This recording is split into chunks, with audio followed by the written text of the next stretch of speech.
AITA for filing for divorce after my wife told coworkers we were already separated? I'm Joseph, 37, and when this happened, I had been married to Rebecca for a little over 6 years. We were the kind of couple who still shared a grocery list, still argued about which brand of coffee tasted burnt, and still had both our names on bills that showed up every month whether our marriage felt warm or not. I used to think Rebecca just liked keeping her public life clean and private. I didn't realize she was cleaning me right out of it. Rebecca has always cared about presentation, not in a shallow way at first, or at least I didn't see it that way. When we were dating, I admired how composed she was. She could walk into a room, read the room in 10 seconds, and somehow become exactly the version of herself the room rewarded. She was polished without seeming fake, warm without seeming needy, ambitious without sounding desperate. People noticed her. I noticed her. Early in our marriage, I thought her privacy was maturity. She wasn't the kind of person who posted every meal, every argument, every anniversary bouquet. She didn't want strangers clapping for our relationship online. I respected that. I liked that, actually. I had never been someone who needed a public performance of love. But over time, her privacy started turning into selective editing. It began with small things that were easy to explain away. She stopped wearing her ring to certain work-related events. The first time I noticed, it was sitting in the little ceramic tray on her dresser beside a pair of earrings and a tube of lip gloss. "Forgot something?" I asked. She looked at the ring, then at me through the mirror while fastening one earring. "No, I'm not wearing it tonight." I waited for more. She sighed, as if I were already exhausting her. "It looks too traditional with the outfit," she said. "And honestly, I don't want every conversation to start with wife stuff." Wife stuff? You know what I mean. People make assumptions. I'm allowed to have an identity outside of marriage. That sounded reasonable enough that I let myself feel guilty for noticing. I told her she looked nice, kissed her cheek, and watched her leave without the ring. Then she asked me not to post an anniversary photo. It was nothing dramatic, just a picture from dinner. Her hand was wrapped around a glass of sparkling water. My arm was across the back of the booth, and she was laughing at something I said. I thought she looked happy. I wrote a simple caption, something like, 6 years married to my favorite person. She saw the draft over my shoulder and said, "Please don't post that." I laughed because I thought she was kidding. Why? Because not everything has to be public. I barely post twice a year. Exactly. So why make it about us? It is our anniversary. And we know that. Why does everyone else need to? I deleted the draft.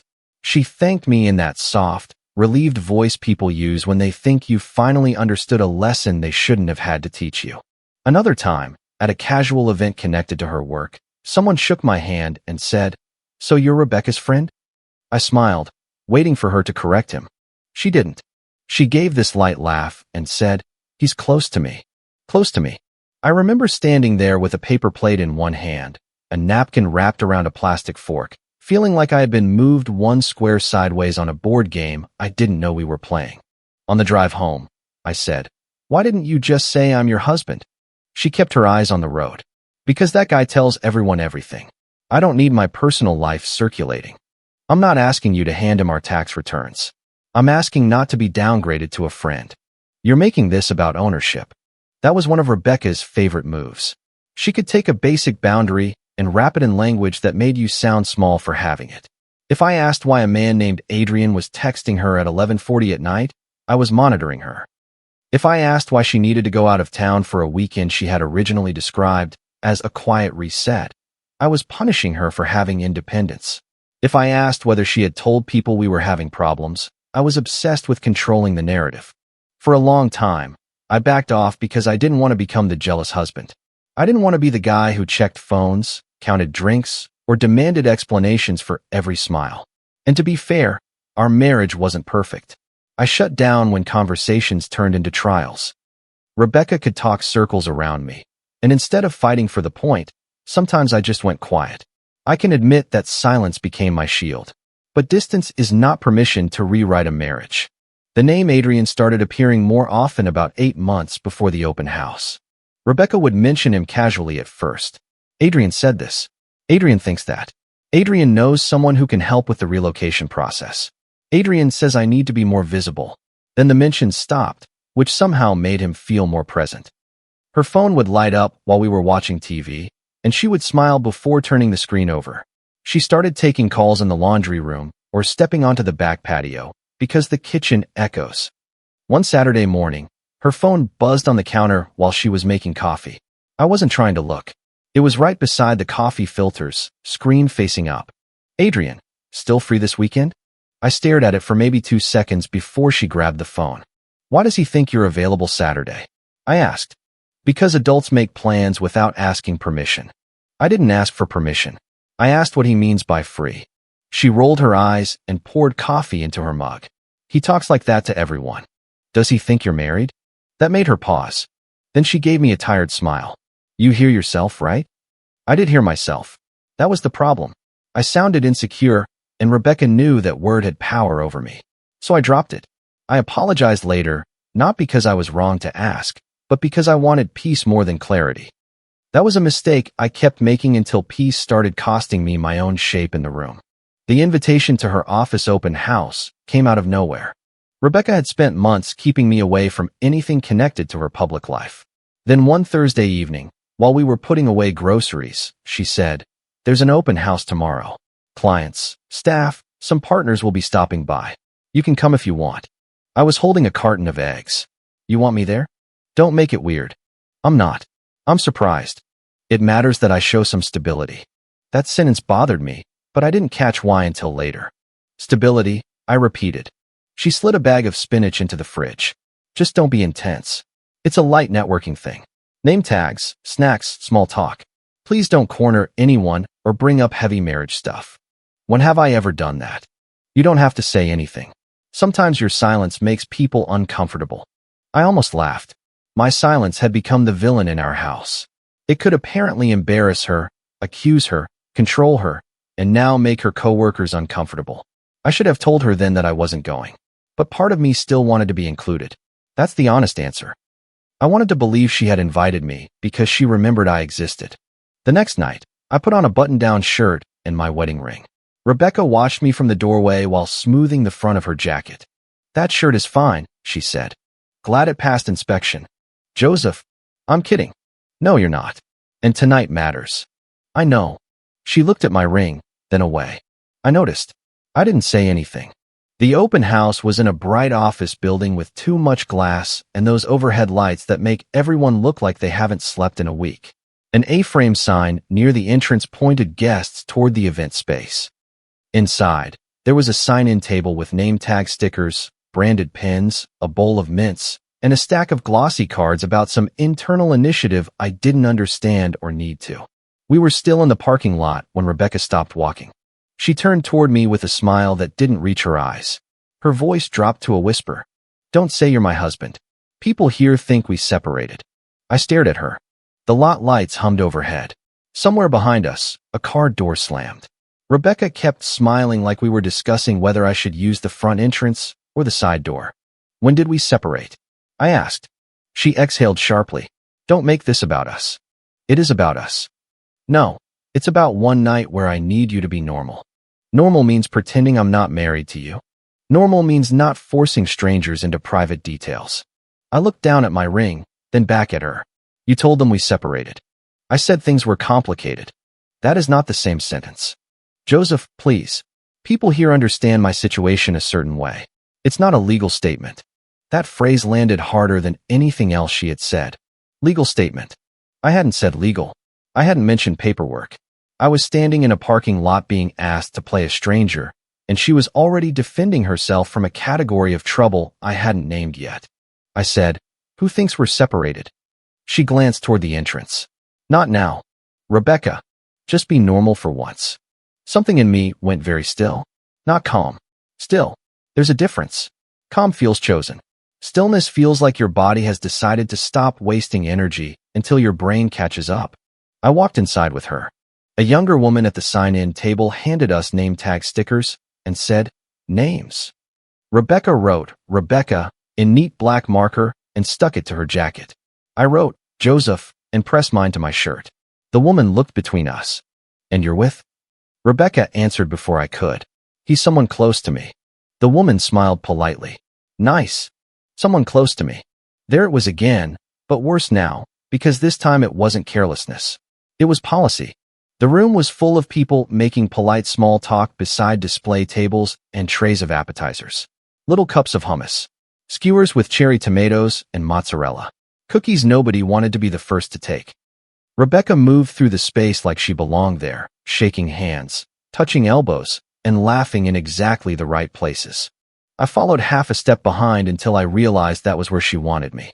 Close enough to prove stability, far enough that nobody had to ask what kind. A man in a navy blazer came over with a drink in one hand. He was good-looking in a clean, practiced way, the kind of guy whose confidence had never had to fight for oxygen. His eyes went to Rebecca first, then to me, then to my ring. He paused for just long enough. "Rebecca," he said warmly, "I didn't know you were bringing anyone." Her smile tightened. It was last minute. That was the first honest thing she said all night, and it still wasn't true. The man held out his hand. "Adrian." I shook it. "Joseph, nice to meet you." He said it like he was already trying to place me inside a story. Rebecca stepped slightly between us. Adrian helped coordinate some of the transition planning. "Transition?" I asked. Rebecca's eyes flicked to me. "Internal stuff." Adrian took the hint. "A lot of moving pieces." Then he looked back at Rebecca and said, "Are you still free this weekend?" The sentence was casual. Too casual. A normal person might not have caught it. A normal husband, maybe one whose wife hadn't just told him to pretend not to be her husband, would have let it pass. Rebecca's laugh came too fast. "We'll talk later." Adrian's eyes went to me again. "Sure." A coworker joined us and asked, "So how do you know Rebecca?" Rebecca's mouth opened. "I beat her by half a second." "Long story," I said. Rebecca shot me a warning look so sharp I almost smiled. The coworker chuckled awkwardly and disappeared toward the appetizers. For the next 20 minutes, I watched my wife manage a room that apparently knew a version of my marriage I had never agreed to. People were friendly, but their friendliness had a shape. A few looked at me with pity. One older man said, "Good of you to come out and support her," like I was a neighbor or a former boyfriend showing maturity. Another woman asked if I was still helping with the house transition, then looked panicked when I asked what transition she meant. Rebecca kept touching my arm lightly whenever I spoke, not affectionately, but like a handler calming an animal. I didn't raise my voice. I didn't confront Adrian. I didn't announce anything. I stood beside the sign-in table while Rebecca went to greet someone near the windows. Her phone was on the table beside my plastic cup of sparkling water. I didn't pick it up. I didn't touch it. The screen lit up facing me. "Adrian, did he actually show up? I thought you said the separation was basically done." I felt the words enter me one at a time. "Did he actually show up? I thought you said the separation was basically done." I didn't need to unlock anything. The lie lit up right in front of me. I took a picture of the screen with my own phone. It was fully visible beside my drink, and some part of me had finally stopped trusting my memory to survive Rebecca's explanations. Then I put my phone back in my pocket and waited. Rebecca returned, saw the angle of her phone, and her face changed. "You okay?" she asked. I looked at Adrian across the room. He was watching us over the rim of his cup. I took off my wedding ring. Rebecca's eyes dropped to my hand. "What are you doing?" I put the ring in my palm and closed my fingers around it. "You want the story?" I said quietly. "I'm giving you the paperwork." Her smile vanished. "Don't you dare embarrass me. You already did." "Joseph, I'm leaving. If you walk out, people will notice." "They already noticed I'm not your husband." I walked out without saying goodbye to anyone. My hands were steady until I reached the parking lot. Then they started shaking so badly, I dropped my keys between the driver's seat and the console. Rebecca followed me outside, heels clicking against the pavement. She glanced back toward the glass doors before speaking, like the real emergency was whether anyone could see her losing control. "What the hell is wrong with you?" she hissed. I bent down, retrieved my keys, and unlocked the car. "You told people we were separated." "It's not that simple." "Then simplify it." "You don't understand how these circles work. People judge women differently. If I show up as somebody's wife, that becomes the frame. I'm not a frame. I'm a person. You are making this about your ego." I opened the car door. "How many people think I moved out?" She froze. There it was. I said, "Adrian thinks I moved out." Her eyes narrowed. "You looked at my phone?" It lit up on the table. "That is such a violation. You left our marriage lying face up beside the sign-in sheet. You're being dramatic." When did you tell him I moved out? She crossed her arms. I said we had been living separate emotional lives. That's not the same as separated. It felt true. It was useful. Her jaw tightened. If you leave, don't expect me to come home with you. I laughed once, not because anything was funny. You told everyone I don't live there anyway. Then I got in the car and shut the door. I drove 2 blocks and pulled into a nearly empty parking lot beside a closed dry cleaner. My chest felt tight, but not in the cinematic way people describe heartbreak. It felt stupidly physical, like I had swallowed something too large, and it was stuck halfway down. I called Owen. Owen has been my closest friend long enough to know when not to ask for the full history first. He answered with, "What happened?" I told him exactly what Rebecca had said in the parking lot. Then I told him about Adrian's message. He was quiet for a second. Then he said, "Do not call her. Do not text Adrian. Do not go back in there." I'm not. Good. Do not give her a recording of you sounding crazy. Give yourself a record that sounds boring and true. I leaned my head against the seat. I don't even know what I'm supposed to record. Everything. Right now. Dates, quotes, names, what you saw, what she said. Open a note. Write it while it's fresh. I started to protest, but he cut me off. Joseph, be angry later. Tonight, be useful to yourself. So I opened my notes app and typed until my thumbs hurt. Parking lot. Rebecca said, "Don't say you're my husband. People here think we separated." My response, "When did we separate?" Rebecca, "It's not a legal statement." Inside. Introduced me as someone close to me. Adrian asked if she was still free this weekend. Notification visible on table. Did he actually show up? I thought you said the separation was basically done. I attached the picture of the notification to a folder and named it with the date. That felt ridiculous and cold, but it also felt like the first useful thing I had done all night. After I hung up with Owen, I called my sister Grace. Grace is 6 years younger than me and has never been impressed by polished language. She listened without interrupting. Then she said, "You are not upset because she is independent." I know. No, I need you to hear it. You are not insecure because you want your wife to admit she has a husband. I rub my eyes. She makes it sound like I'm trying to own her. Of course she does. That argument works on you. That hurt because it was true. Grace continued. She made you feel dramatic for noticing you were disappearing. Stop trying to be the cool husband if the price is being erased. I didn't go back to the open house. I didn't go home right away either. I drove around until my hands stopped shaking, then parked again and sent Rebecca one text. I am not discussing this by phone tonight. I need you to answer in writing. Have you represented us as separated on any document involving my name, address, finances, or signature? She replied 4 minutes later. Rebecca, I cannot believe you are doing this right now. Me, that is not an answer. Rebecca, you humiliated me professionally.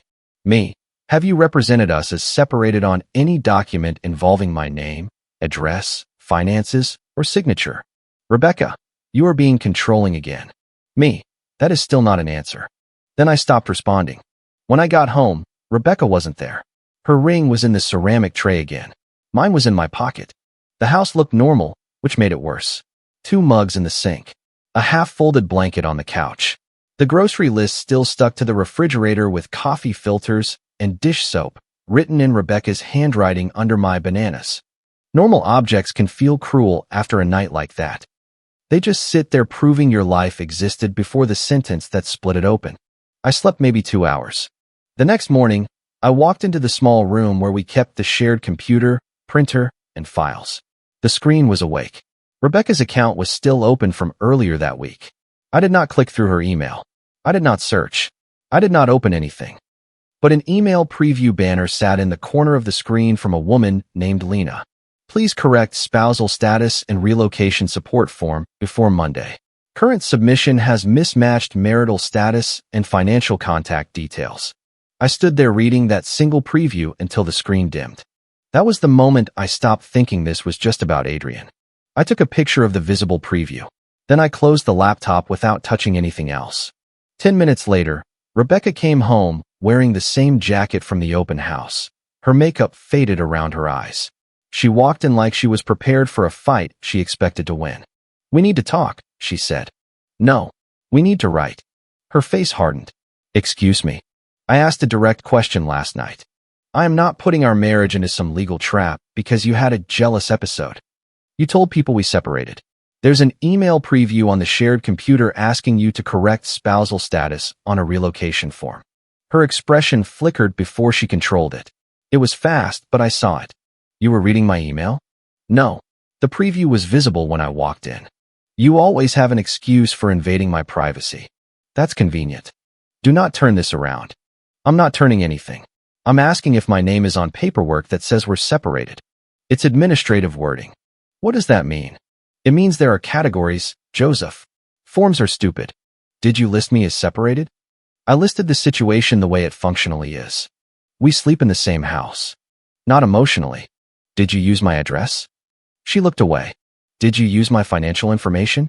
I didn't use anything that wasn't already shared. Did you sign my name? No, she snapped. God, do you think I'm stupid? I didn't answer. That made her angrier. I needed the file to move forward, she said. And I needed people not to treat me like some dependent wife being dragged around by her husband's feelings. I have never dragged you anywhere. You drag the room down. You make everything heavy. You don't know what it's like to have to build an identity people respect. I respected you. No.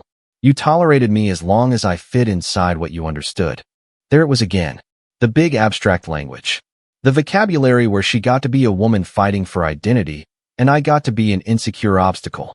I said, I'm contacting a lawyer. She laughed. Over an open house. Over paperwork with my name on it. The laugh died. I spent that Saturday doing things that felt unromantic and necessary. I gathered my passport, tax documents, spare car key, insurance papers, copies of mortgage-related paperwork, and a small box of sentimental photos from before our marriage turned into a performance. I rented a small storage unit and put everything inside. I kept the receipt. I made a list of what I took. I did not empty the joint account. I did not cut off household bills. I did not cancel anything that kept the lights on, the insurance active, or the basic shared obligations paid. But I opened a separate account for my own direct deposit. I reviewed autopay. I removed Rebecca as an authorized user on a credit card that was solely in my name after a bank alert reminded me she had used it the previous weekend for a hotel restaurant charge on a night she told me she was staying at a friend's place to clear her head. The charge wasn't huge. That wasn't the point. The point was that I was apparently absent enough to deny and present enough to fund things. I texted Rebecca one more time. Me. I will continue contributing to necessary shared household bills while legal advice is pending. I will not sign or support any document that inaccurately represents our marital status, finances, address, or separation. Rebecca, you are punishing me for having a life. Me. I am refusing to be liable for a life you told people I am not part of. Rebecca, that sounds like something Owen told you to say. Me. It sounds like something I should have said earlier. On Monday morning, Lena called me. I didn't know her number, so I almost let it go to voicemail. But something made me answer. Hello, is this Joseph? Yes. My name is Lena. I'm calling regarding a verification issue connected to Rebecca's relocation support file. Is this a good time? My stomach tightened. I can talk. Her tone was careful and neutral. She did not sound like she was gossiping. She sounded like someone holding a clipboard near a machine that had started making the wrong noise. I'm verifying a discrepancy in the submitted information, she said. Your name appears as a financial contact and address-linked spouse, but another portion of the file indicates a separation status. We need to confirm whether you authorized your name to be used in support of this filing. I did not. Did you sign any separation paperwork or provide a statement confirming legal separation? No. Are you and Rebecca legally separated? No. She paused, and I heard typing. I understand, she said. We may need corrected documentation before anything moves forward. I'd like my name removed from any document suggesting I authorized something I didn't authorize. That can be noted. We may contact you again with a direct verification question if needed. Please do. When we hung up, I sat at the kitchen table and stared at the grocery list on the fridge until the words blurred. Rebecca had not told one small lie for privacy. She had built a split narrative. To me, she said she wanted boundaries. To coworkers, she said I struggled with her independence and didn't handle her public life well. To Adrian, she said the separation was basically done. On internal paperwork, she had implied separation where it helped her, then kept our shared address and financial connection where it helped her more. She wanted to be unattached in the room and married in the file. Later that afternoon, I met with a lawyer named Martin. I brought printed screenshots of my text exchange, the photo of Adrian's notification, the email preview, bank alerts, and my timeline. I expected him to react dramatically. He didn't. He read quietly, made notes, and said, "Truth is not retaliation. Extra commentary can become a problem. Answer what you are asked. Keep records. Don't embellish. What about the HR call? You answer accurately if contacted. You don't need to volunteer your feelings. You do need to protect yourself from inaccurate statements tied to your finances or legal status. I don't want to destroy her." Then don't. Refuse to support a falsehood. That's enough. He helped me understand what formal separation would look like, what financial exposure I needed to watch for, and how to communicate without creating a mess Rebecca could use as proof that I was unstable. He told me to keep everything in writing when possible and stop debating the philosophy of privacy with someone who was using it as a fog machine. That phrase stuck with me. A fog machine. Because that was exactly what it felt like. Every time I reached for a fact, Rebecca filled the room with words. On Tuesday evening, she came home furious. I was in the living room with 2 packed boxes near the wall. Not dramatic boxes. Not every object I owned. Just enough personal things that if I needed to stay elsewhere, I wouldn't be scrambling for socks and legal documents. Rebecca dropped her keys onto the entry table so hard they skidded into the wall. "What did you do?" I looked up from my laptop. "Be specific. Don't talk to me like a lawyer. Then stop making me need one." Her eyes moved to the boxes. Unbelievable. "What happened?" "My file is frozen." I closed the laptop. "Lena said they can't move anything forward until I submit a corrected statement. They are questioning everything now." "That sounds reasonable." "Reasonable." Her voice cracked. "Do you know what this does to me? It makes the paperwork match reality." "No, it makes me look dishonest." I waited. She heard herself. I could see it land. But instead of stopping, she doubled down. "You're trying to ruin my future." "No. I'm refusing to sign a lie so you can keep dating the version of yourself you invented." "That is disgusting." "What's disgusting is telling people I moved out while still using my name in a file." "I never said you moved out in writing." "Adrian thought I did." Her face changed at his name. "He misunderstood," she said. "Convenient. You don't know what I told him." "I know what he believed." "You were so obsessed with him." "I'm obsessed with my own name being used accurately." She paced toward the kitchen, then back. "Lena may call again. You need to stop making this worse." "I'm going to answer truthfully." "You don't have to be cruel." "Truth is not cruelty." "It can be, when you use it like a weapon." "Rebecca, you turn me into a ghost at your open house and espouse on your paperwork. I'm not going to help with that." Her phone rang. She looked at the screen, then at me. "It's Lena," she said. "Answer it." Rebecca hesitated, then tapped speaker, maybe because she thought Lena's professional tone would shame me back into cooperating. She held the phone between us like evidence. "Hi, Lena," Rebecca said, suddenly polished. "Joseph is here with me." "Thank you," Lena replied. "I'm following up on the discrepancy we discussed. For verification purposes, I need direct answers. Joseph, are you able to respond?" Rebecca pointed at me and mouthed, "Don't." I said yes. Lena said, "Are you and Rebecca legally separated?" Rebecca jumped in. "We've been living very separate emotional lives, and I think the confusion is." "I'm sorry," Lena said. "I need Joseph to answer for himself." Rebecca's mouth shut. I looked at her while I spoke. "No, we are not legally separated." Lena typed, "Did you authorize your name, shared address, or financial information to be used in support of any relocation or housing support filing indicating separation?" "No, I did not authorize that. I need my name removed from any document suggesting otherwise." Rebecca whispered, "Joseph, please." Lena continued, "Have you signed any document confirming separation status or spouse-related support?" "No. Thank you.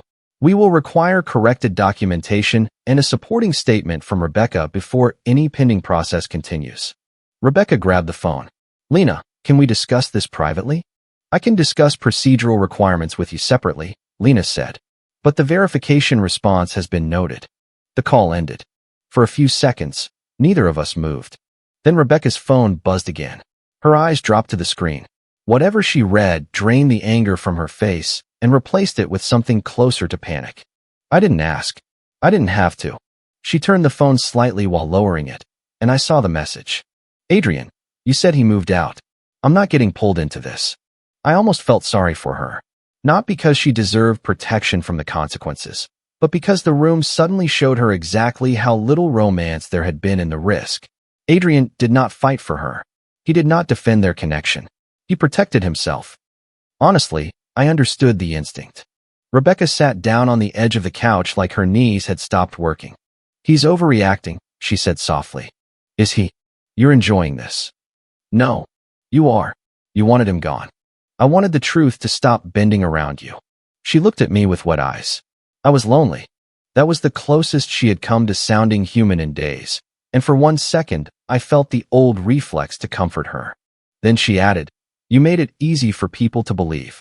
There it was. The knife hidden inside the apology. I stood up. I'm not doing this conversation. You don't get to just walk away. You told people I already did. She flinched.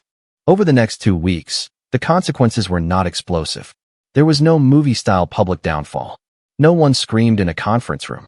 No dramatic confrontation with Adrian. Real consequences are often quieter and more humiliating because they happen through emails, pauses, revised forms, and people suddenly becoming careful around you. Rebecca's relocation support and advancement process stayed on hold until she submitted a corrected statement. Lena required her to clarify that she was married, not legally separated, and that I had not authorized my name or financial details to support any claim suggesting otherwise. Rebecca complained that the wording made her look deceptive. I told her I was not the right audience for that complaint. Adrian stopped replying after his one message. I knew because Rebecca told me in a burst of anger. He thinks I lied to him, she said. You did. I explained that it was complicated. Was he moved by that? She threw a dish towel onto the counter and walked away. A few coworkers who had been friendly with her cooled off. Not because they were all moral heroes, I'm sure. More likely because nobody wants to be attached to a workplace story that involves inaccurate paperwork and a man who thought he was dating someone practically separated when she wasn't. Rebecca said people were questioning her credibility, as if credibility were a vase I had knocked off a table instead of something she had been drilling holes into for months. At home, things became procedural. We communicated by email about shared bills. I paid what I was advised to pay and documented it. I stopped covering extras connected only to her separate plans. When she sent me a link to a revised document and asked me to just sign so we can stop making this bigger, I forwarded it to Martin. His response came back in 4 sentences. Do not sign this. It still implies mutual agreement to a separation timeline that did not exist. Ask for correction. Keep communication factual. So I did. Rebecca hated that most of all. Not the separation. Not the accounts. The factual tone. You sound like a stranger, she said one night from the kitchen doorway. I was reviewing the autopay list at the table. That's what you asked me to be. I never asked for this. You asked me not to be your husband in public. You keep reducing everything. No. I'm simplifying what you complicated. She crossed her arms. I wanted space to be myself. You wanted a husband at home, a single woman at work, and financial backup on forms.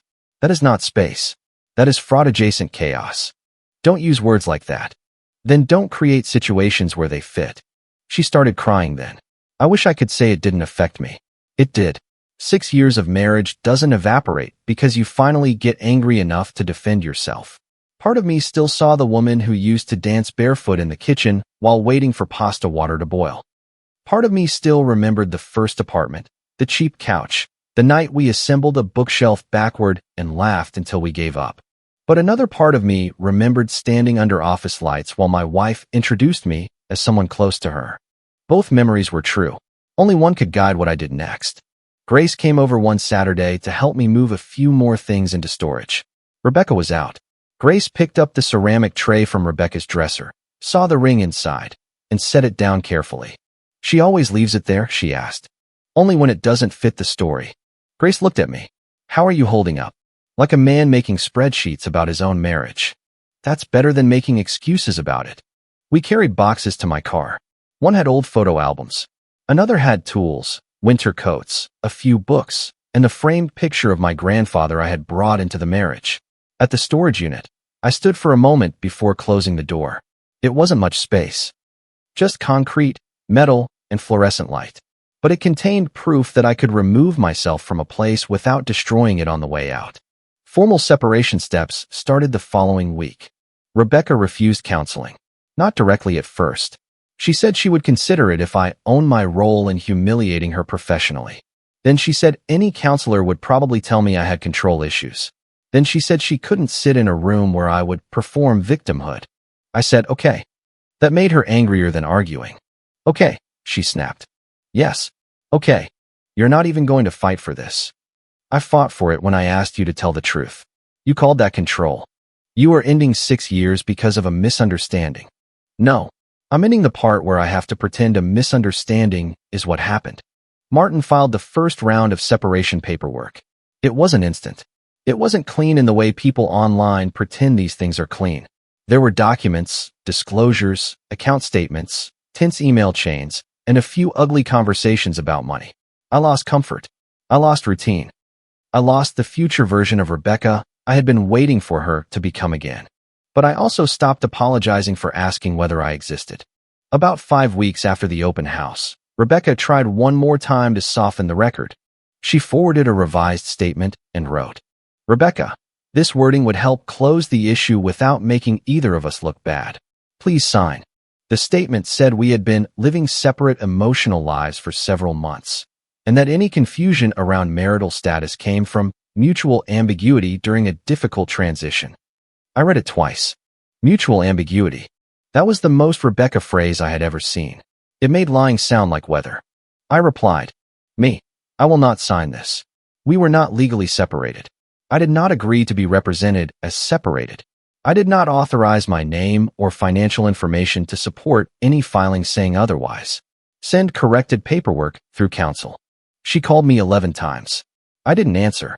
Then she texted, Rebecca, you are making me sound like a liar. Me. I am refusing to make myself sound like one. 2 days later, we met near a coffee shop for a short handoff. Not inside. I didn't want to sit across from her at a little round table pretending this was a conversation that could be warmed by espresso and soft lighting. We met near the patio, in public but not theatrical. I brought a plain envelope. Inside were her spare office key, a parking pass she had left in my car, and copies of corrected financial notices confirming I had removed myself from unsupported filings and separated my personal credit exposure where legally allowed. Rebecca arrived in sunglasses even though the sky was cloudy. She looked tired.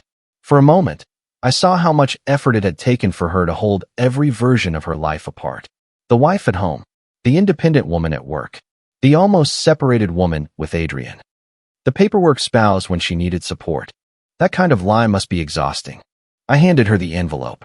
She didn't take it right away. You're really going to end 6 years over a misunderstanding? She asked. No, I said. I'm ending it because you wanted me invisible until you needed a husband on paper. Her mouth trembled. I never stopped loving you. I wanted that sentence to matter more than it did. You stopped naming me, I said. That's not fair. Neither was asking me to lie in a parking lot. I panicked. You planned. She looked away. A couple walked past us carrying iced coffees. Someone laughed near the door. The normal world kept moving around us, indifferent to the fact that my marriage was folding itself into an envelope. Rebecca finally took it. You're going to regret being this cold, she said. I'm not cold. I'm done negotiating the truth. Then I left. The legal separation moved forward. It cost money. It cost sleep. It cost me the strange comfort of hearing another person move around the house at night. For a while, the quiet in my new routine felt less like peace and more like evidence of loss. I would make coffee in the morning and still reach for 2 mugs. I would open the grocery list on my phone and find myself about to type the brand of yogurt Rebecca liked before remembering there was no reason to buy it. But there were good things too. No more checking her face to see which version of reality we were using that day. No more swallowing reasonable questions because I was afraid of being called insecure. No more standing beside someone who wanted my loyalty in private and my absence in public. Owen came over one evening with takeout and asked if I felt victorious. I thought about it while opening containers on the counter. No, I said. Mostly tired. Fair, but clean tired. He nodded like that made sense. Grace still checked on me more than she admitted. She sent dumb memes, then followed them with blunt messages like, eat something with protein, or do not answer if she texts after 10 p.m. I listen more often than not. Rebecca did text after 10 p.m. a few times. The last message came almost 3 months after the open house. Rebecca, I hope someday you understand I was trying to protect who I was becoming. I stared at it for a long time. Then I typed, me. I hope someday you understand I was already part of who you were. You chose to treat that like a liability. I didn't send it. Instead, I deleted it and forwarded the message to Martin with a note asking whether any response was needed for pending matters. He said no. So I gave her no response. That became its own kind of answer. I used to think confidence meant not reacting. I thought if I stayed calm enough, patient enough, modern enough, I could prove I wasn't threatened by Rebecca's ambition or independence. But confidence is not letting someone rename disrespect until it sounds enlightened. Trust is not agreeing to disappear so someone else can look uncomplicated. Rebecca did not lose everything. She corrected her records. Her process eventually moved forward again, slower and under more scrutiny than before. Adrian stayed gone. Some people at work probably believed her softer version, because people believe what lets them avoid discomfort. That stopped mattering to me. What mattered was that my name was no longer sitting inside a lie. I didn't drain accounts. I didn't threaten anyone. I didn't write a public rant or chase Adrian into a confrontation he was never worth. I made the documents accurate. I separated what needed separating. I answered the question Rebecca begged me not to answer. Are you legally separated? No. That one word did what months of arguments couldn't do. It forced reality into the room. A few weeks after the first filing, I found my wedding ring in the pocket of the jacket I wore to the open house. I had forgotten it was there. I held it in my palm the same way I had that night, except this time my hands didn't shake. I didn't throw it away. I didn't keep wearing it either. I put it in a small box with copies of old photos and placed it on a shelf. Not as a shrine, not as punishment, just as proof that something real had existed before someone tried to edit it into something convenient. Now my grocery list has one column. My coffee tastes the way I like it, even if Rebecca would still say that brand tastes burnt. Bills still arrive. Papers still need signatures. Life didn't become magically simple because I stopped letting her complicate it. But when someone asks who I am in my own life, I don't wait for someone else to answer anymore. I didn't ruin her story. I just stopped letting her write me out of mine. If you liked it, don't forget to leave a comment and support the channel by subscribing. See you in the upcoming stories.